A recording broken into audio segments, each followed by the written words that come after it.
Most welcome दोस्तों। आप देख रहे हैं यूट्यूब चैनल अष्टांग हेल्थ केयर, चिकित्सक सुरेंद्र कुमार मौर्य के साथ।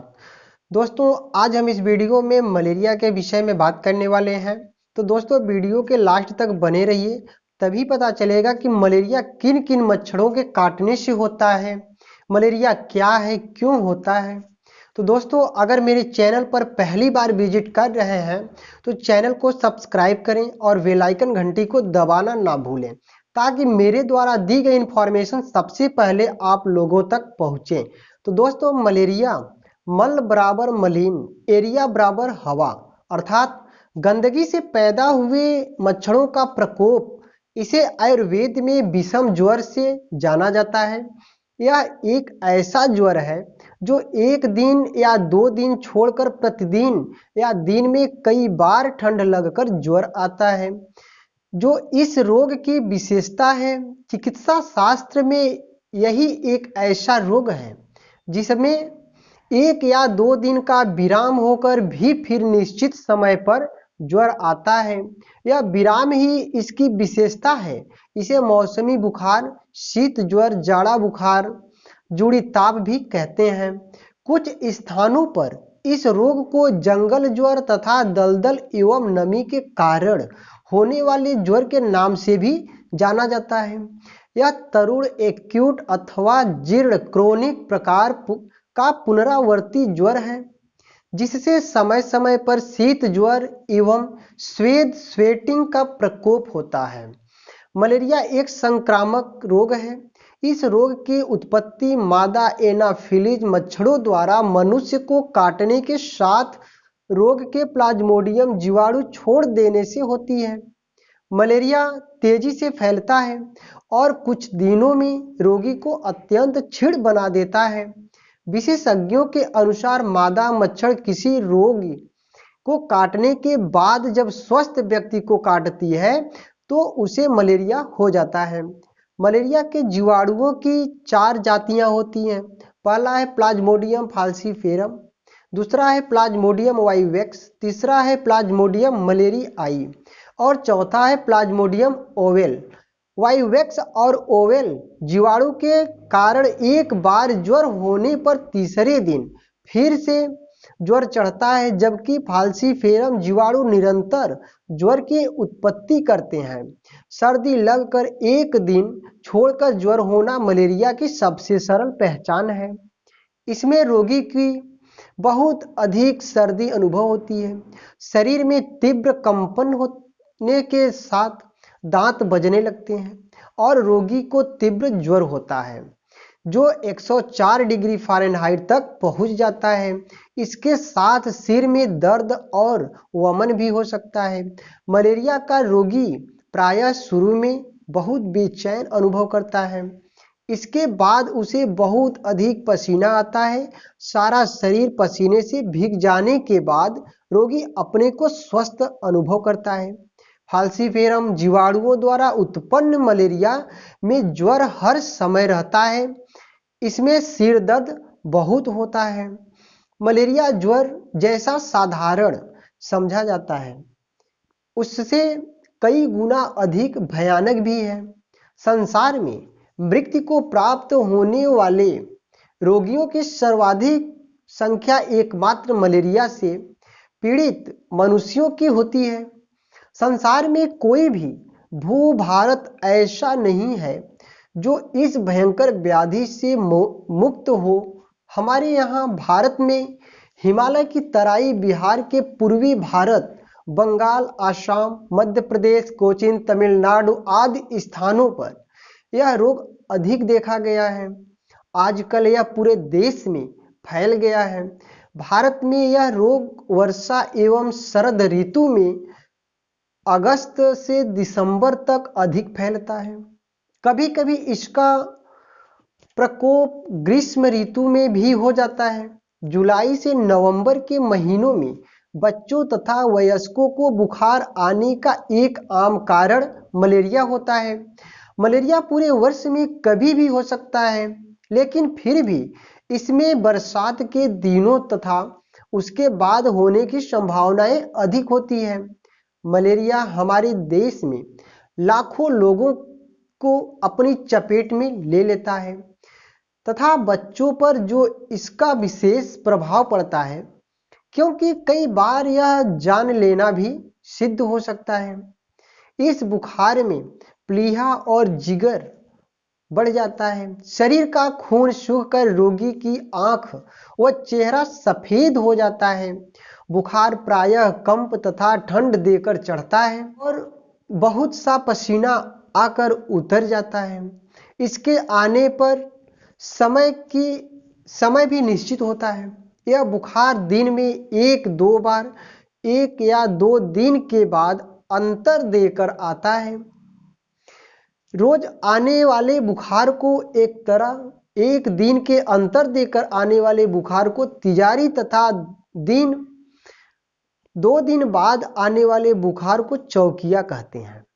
भारत में मलेरिया एक आम बीमारी है। हालांकि यह केवल बुखार जैसा लगता है, लेकिन वास्तव में यह सामान्य बुखार की तुलना में बहुत ज्यादा खतरनाक है।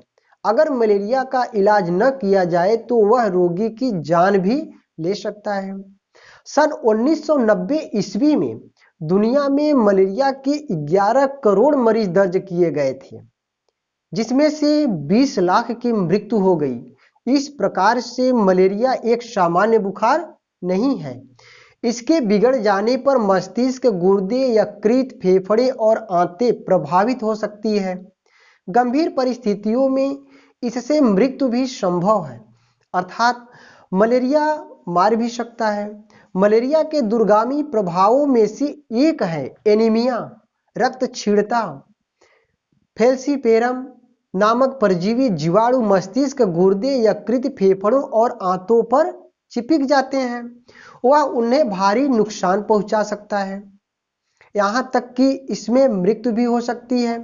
मलेरिया बिगड़ने पर गुर्दे का फेल होना और दांत जैसे लक्षण भी संभव है। बार बार संक्रमण होने पर रक्तक्षीणता हो सकती है और स्वस्थ न रहकर विकट रूप धारण कर सकता है। बच्चों को में बार बार मलेरिया होने पर उनका विकास भी प्रभावित हो सकता है। आज से लगभग 32 से 35 वर्ष पहले मलेरिया भारत से लगभग समाप्त हो चुका था। इससे पहले मलेरिया के कारण लोग बीमार होते थे और उसमें से तकरीबन 8 लाख लोग हर साल मृत्यु का शिकार बनते थे। भयानक रोग से निजात पाने के लिए वैज्ञानिकों ने सन 1953 ईस्वी में मलेरिया निरंतर कार्यक्रम की शुरुआत की। सन 1958 ईस्वी तक देश में मलेरिया के रोगियों की संख्या घटकर 60,000 हो गई। उत्साही वैज्ञानिकों ने समझा कि कुछ ही वर्षों में मलेरिया का समूल नाश हो जाएगा, लेकिन मलेरिया के जीवाणु दवा प्रतिरोधक बनकर थाईलैंड, म्यांमार, कंबोडिया और बांग्लादेश से होते हुए एक बार फिर भारत लौट आए।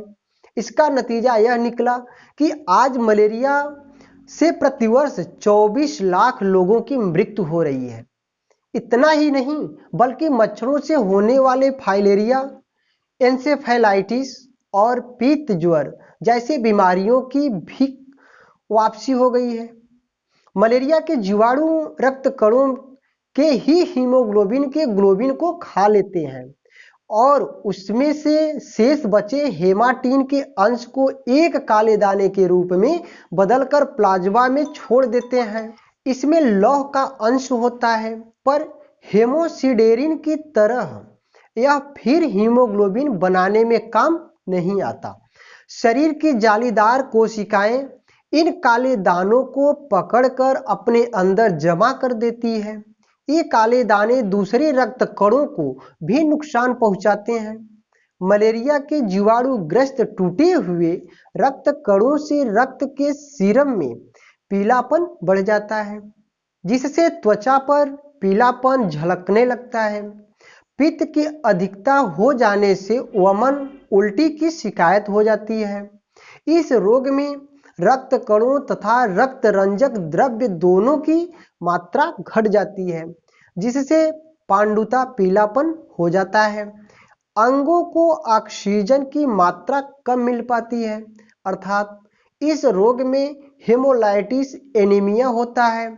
खून की जांच करने पर इस रोग में श्वेत रक्तकण घटे हुए होते हैं, किंतु बढ़े एक केंद्रीय श्वेत कण लार्ज मोनोन्यूक्लियर ल्यूकोसाइट्स 10 से 15% तक बढ़ जाते हैं।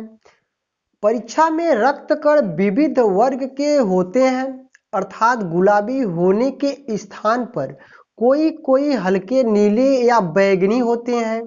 इस रोग में रक्त के प्लाज्मा में प्रोटीन की मात्रा घट जाती है। एल्ब्यूमिन और ग्लोबुलिन का परस्पर अनुपात बदल जाता है। प्लाज्मा में एल्ब्यूमिन विशेषतः कम हो जाता है। रक्त का स्वाभाविक ESR यानी एरिथ्रोसाइट सेडिमेंटेशन रेट बढ़ जाता है। आमतौर पर मलेरिया का अनुभव सर्दी के साथ आने वाले बुखार से होता है।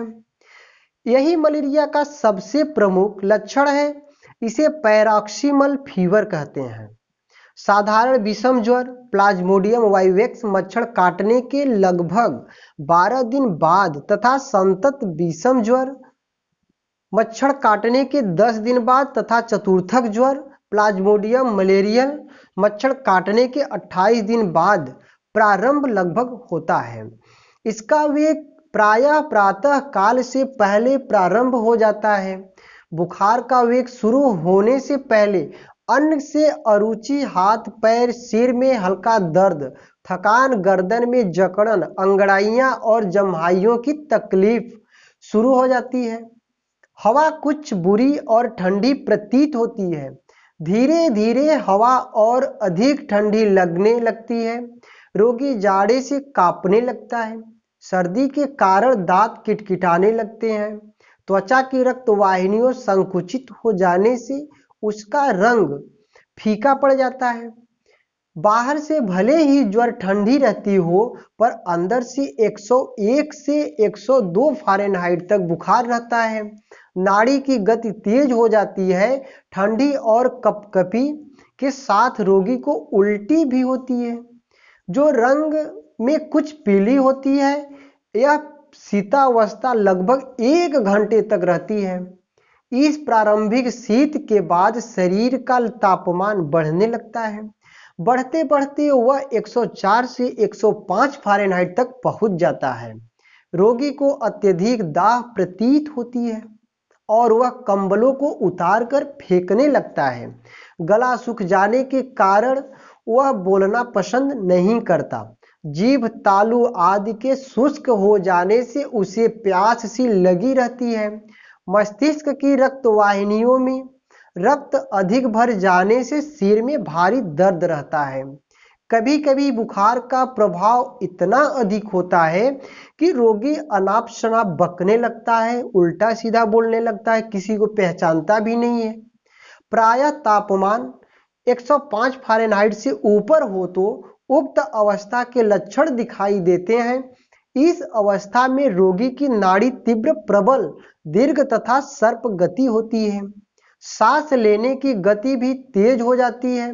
मूत्र कम आता है किंतु गहरे रंग का होता है। यह उष्ण अवस्था लगभग 3 घंटे तक रहती है। इसके बाद अचानक पसीना आने लगता है। पहले सिर एवं माथे पर पसीना आता है और धीरे धीरे पूरा शरीर पसीने से भीग जाता है। कभी कभी तो इतना पसीना आता है कि पहने हुए कपड़े बदलने पड़ते हैं। पसीना आने के साथ साथ सिर दर्द, बेचैनी, प्यास, दाह आदि लक्षण शांत हो जाते हैं। इस 2 से 3 घंटे की पसीने की अवस्था के बाद नींद आने लगती है। नींद से जागने के बाद रोगी फिर अपने दैनिक कार्य में लग जाता है। रोगी की स्थिति एक समय ऐसा था कि मलेरिया के नाम से ही लोग कांप उठते थे, जैसे आजकल चल रहा है कोरोना वायरस। यह रोग जब फैलता तो गांव के गांव इसके मुंह में समा जाते, पर आज यह कम ही होता है, पर परेशानियां, तकलीफें वैसी ही होती है। तो दोस्तों, उम्मीद करता हूं कि आप लोगों को वीडियो सार्थक सिद्ध होगी।